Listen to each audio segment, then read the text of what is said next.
Hey guys, Joker here. Today I want to talk about an anime called Blue Exorcist. It has 2 seasons, the first one consisting of 26 episodes.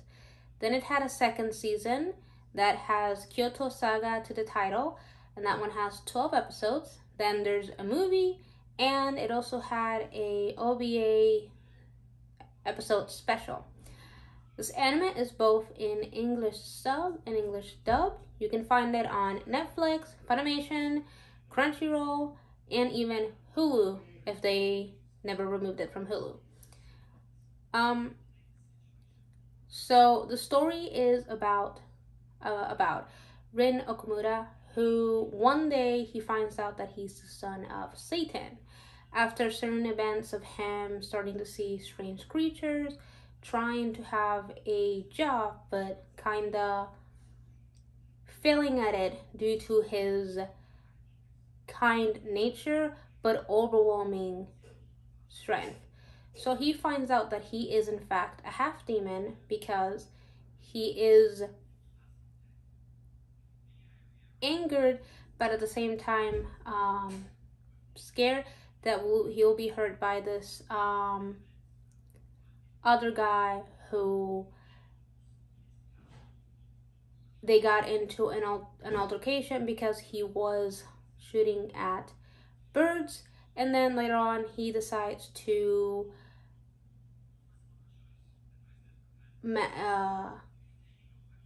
badmouth Rin's younger twin brother Yukio, who Rin does not take lightly to others making fun of. Throughout the anime, he constantly tells people that they can do whatever they want to him. However, the only thing that he constantly asks for is to leave others out of their matter, which is his kind and caring nature and constant selflessness, as well as willingness to sacrifice himself for the sake of others. His demonic powers were sealed in the sword named Kurikara because of him not fully being able to control them, and questions constantly having been asked over a child bursting into flames at any minute. Therefore, his heart was sealed into this soul, and is the reason why it's not until he is 15 years old that he learns that he is in fact a demon and the son of Satan. Later on, he finds out the truth because of the guy he got into a fight with being possessed by a demon named Astaroth. However, Shiro Fujimoto, who is the man who raised the twins, comes in and saves him and then tells Rin the truth. They themselves get into a bit of an argument because Rin feels hurt that nobody told him anything, and when he asks what about his brother, he is told that his brother never inherited any of Satan's powers, but that's honestly bullshit. So because of this pain he is having,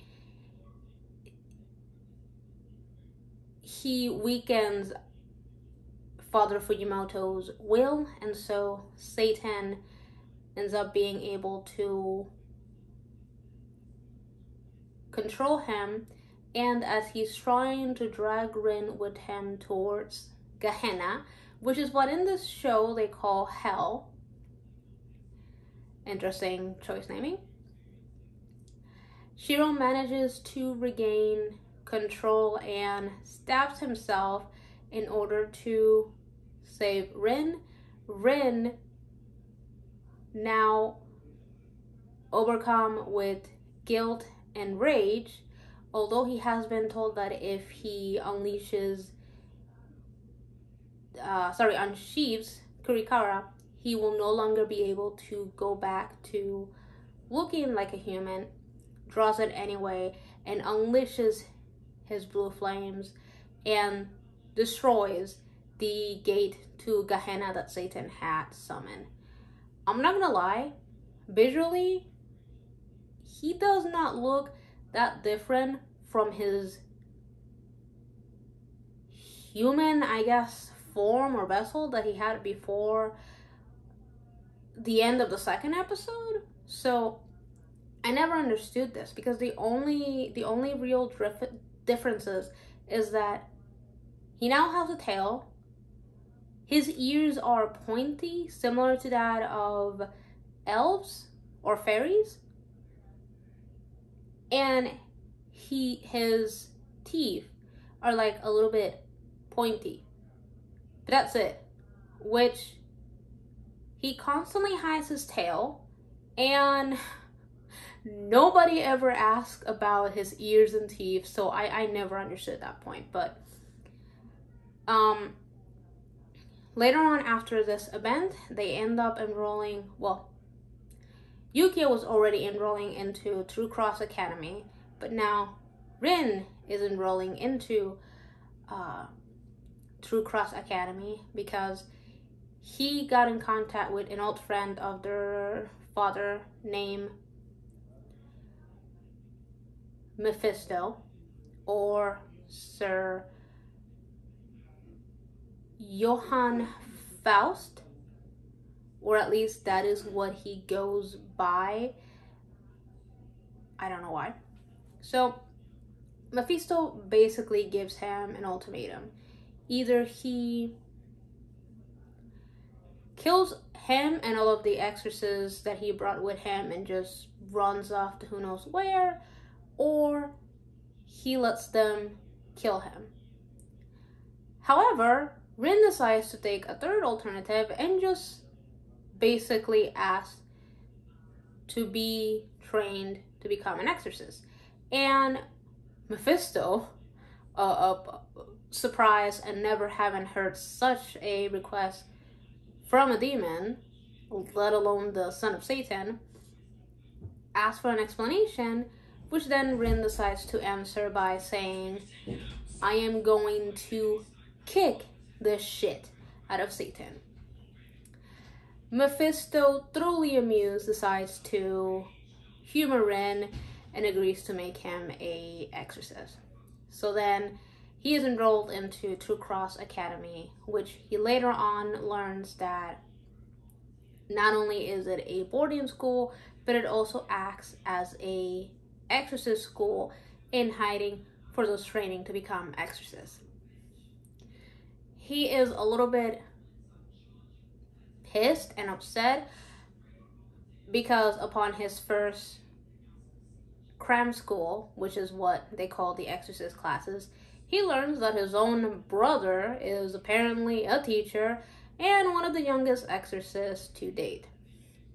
So he demands that they talk about it and explain in the middle of class. Somehow all of the students agree to leave the classroom, and they don't end up hearing a whole fiasco of goblins appearing because Rin accidentally crashes this vial full of blood that Yukio was going to use in order to summon the demons. And they end up in this altercation where Yukio basically tells Rin that because he's a demon, he should be killed and he's hated. And then Rin just basically tells him, then shoot me, and he, very badass, jumps in the air and just slashes the goblin. And they kind of make up, sorta. I don't know, it's very confusing. Yukio goes back between this back and forth where he clearly tells us that he hates his brother. But then he also tells people in the show that he loves his brother and he has to protect him. And now he promised his father, which is very contradicting as this back and forth he goes.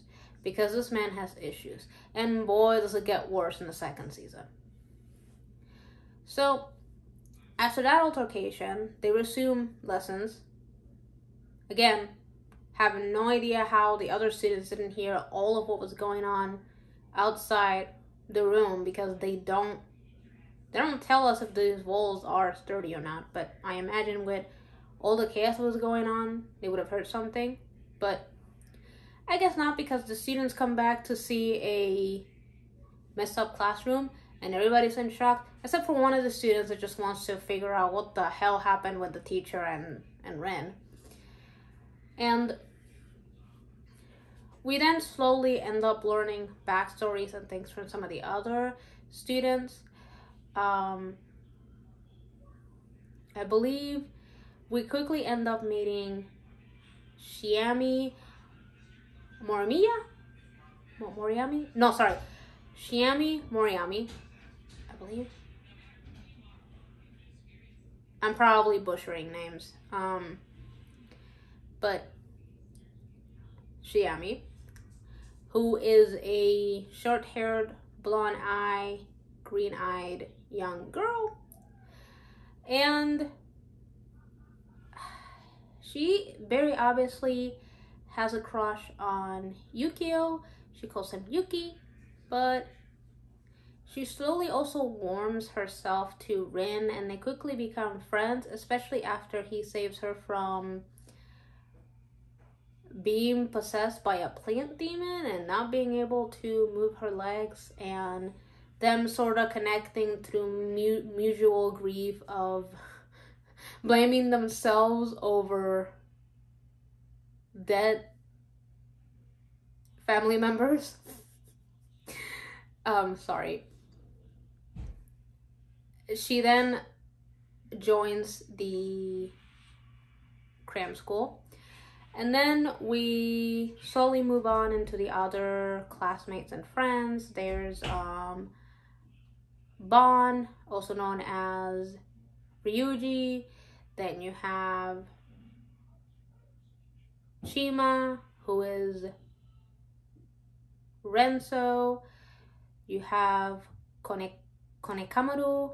Then you also have Izumi, and then there's Paku. Although Paku doesn't remain a X-Squire, which is what they call the Exorcist in training, for long, because after an accident that happens due to one of the teachers' name,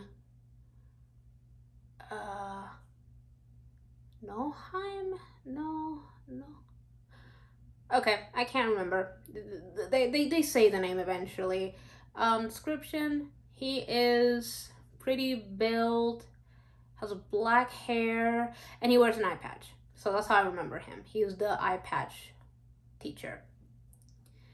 And he completely wants to murder Rin because the Blue Knight, which is ironically the day that Rin and Yukio were born, a lot of people were killed and consumed due to Satan's flames, and unfortunately this teacher's family was murdered, and so he wants to kill Rin, which is a consistent theme. A lot of people want to kill Rin, or they hate Rin simply because of who his father is, and it does causes some issues in him because he's automatically seen as a monster simply because of who was responsible for his conception, and it's not even his fault. He didn't wish to be Satan's child, and honestly, it's a little bit sad because of the qualities I mentioned at the beginning and how throughout the show he is constantly trying to show people that he's not a monster and how he just wants to help anybody and everybody that he can. And it's really sad seeing how much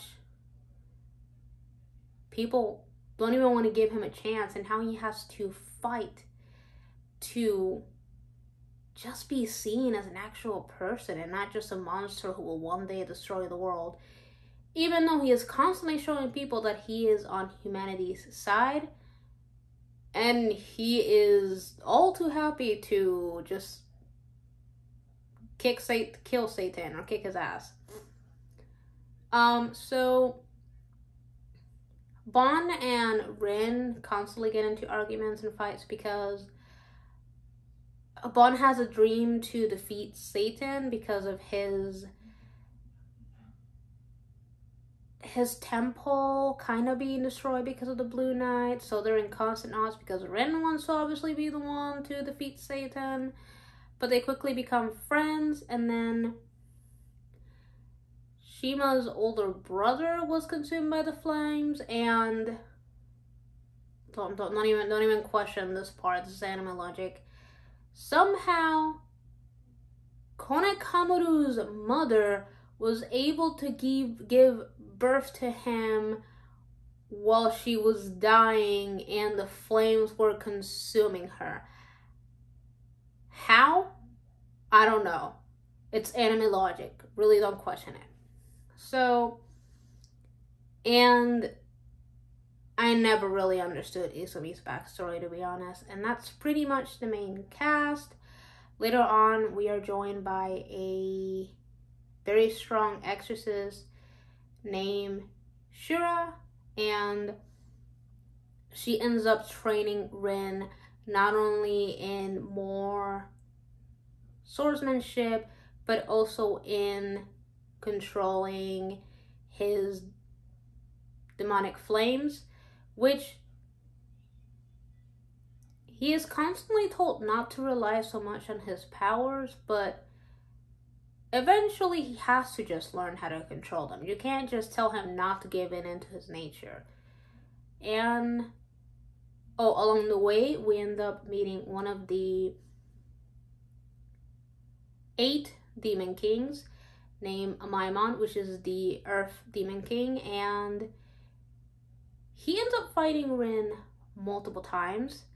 There's one time where I don't know why he takes an interest in Shimi and wants to make her his bride. But of what I remember, it's all just to bait Rin into fighting him, or how he calls it, playing. Because apparently in demon culture, fighting equals playtime.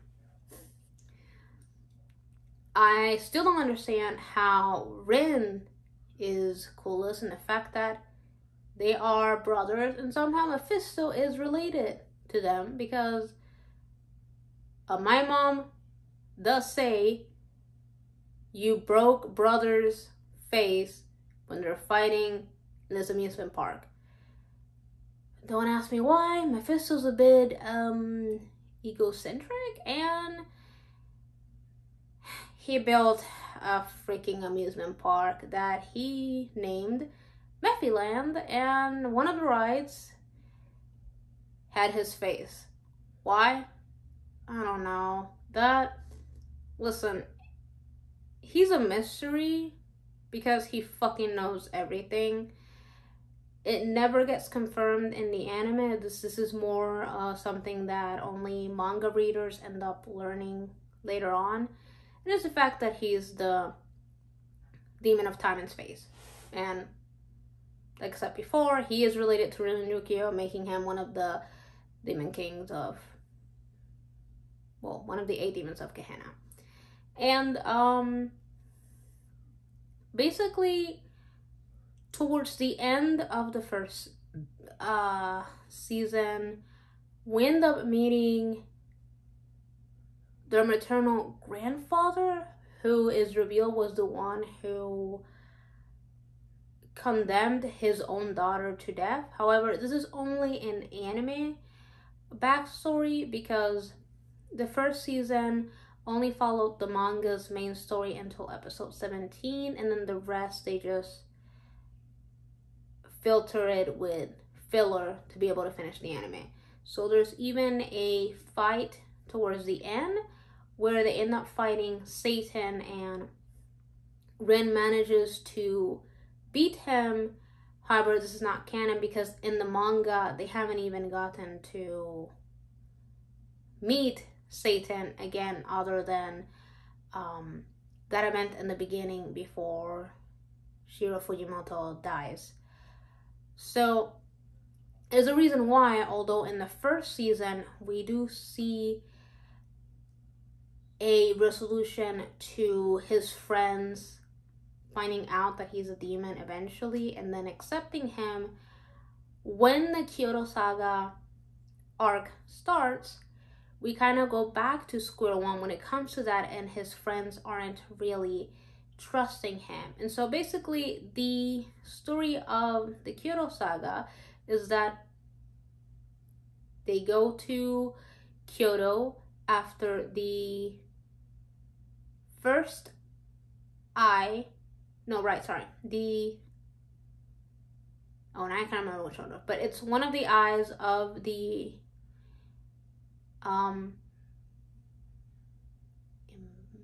Imperial, damn, now I can't remember the name, but it's basically this important demon who they sealed away, and so if you bring the eyes together, you'll resurrect him. And it's this demon who, using miasma, brings death to all life around him. So the first eye gets stolen by this guy who used to be an exorcist, but then I don't know how turned himself into a demon. And basically they go to Kyoto to ensure that the other eye isn't stolen, but we get into a bit of drama because we get to see a few of the characters' family, and there's some tensions between Bon and his father. Rin obviously feels a little bit of pain and regret because he doesn't want Bon to make the same mistake he did, which is say horrible things to his father and then not have the chance to be able to apologize or even like spend more time with his father, which is one of the things Rin regrets, not being able to take back the words that he told Shiro Fujimoto out of just anger and pain, and he deeply regrets that, because regardless of what he said, Shiro Fujimoto is the only person he sees as his father, because he is the man that raised him. And he starts learning how to control his powers, but he becomes a bit afraid and is unable to unshift Kurikara because he loses control, and that's how everybody at the place learns that he's the spawn of Satan. And he then, towards the end, he learns to control the power, and somehow he fuses with this, I don't know if it's a demon or a god, but it's this being bathed in flame, and they create this blue flame thing to purify the land. And at first she told him that they were going to end up destroying everything that the impure king, there we go, it's the impure king. The impure king's miasma, but then after him having a bit of an internal conflict and almost giving into his demon urging, he then gets a flashback from Shiami, who basically tells him, you're not a monster, I'm not afraid of you, and you're not gonna hurt me. And he manages to take back control of his flames and purifies the whole land with his flames, and the only thing that he ends up burning is the flames and nothing else, and it's kind of a bit of a happy ending. The movie is kind of its own thing. I don't think it really has anything to do with the main story, but basically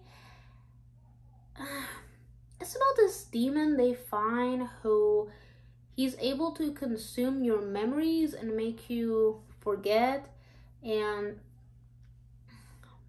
somehow they end up in this whole fight trying to save the city, and apparently the seal that helps protect the city from a whole bunch of just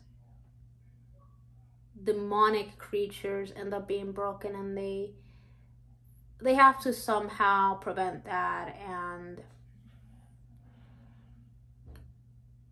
while Rin is trying to, I guess, take care of this demon that they find, he learns that it is the demon that consumes your memories, and even though he managed to do this to Rin, he still recalls the important memories of his father. Even though they hurt, he can never forget his father. And it's a very nice parallel between Rin and Yukio, because even though we're constantly told, quote unquote, that Yukio is the human, he has a bit more of a cold-hearted and doesn't really think of helping others. He's more of like, we have to just do the exorcism and defeat the demon. While Rin has a bit more of an open mind and a heart, and he's constantly telling him that they have to help the people. Taking care of the demon kind of comes second. And it's very interesting how he follows more the same path of how Shiro Fujimoto used to handle things when he was an exorcist. So that's Blue Exorcist in a nutshell. Hope you like, comment, subscribe, and share it with your friends.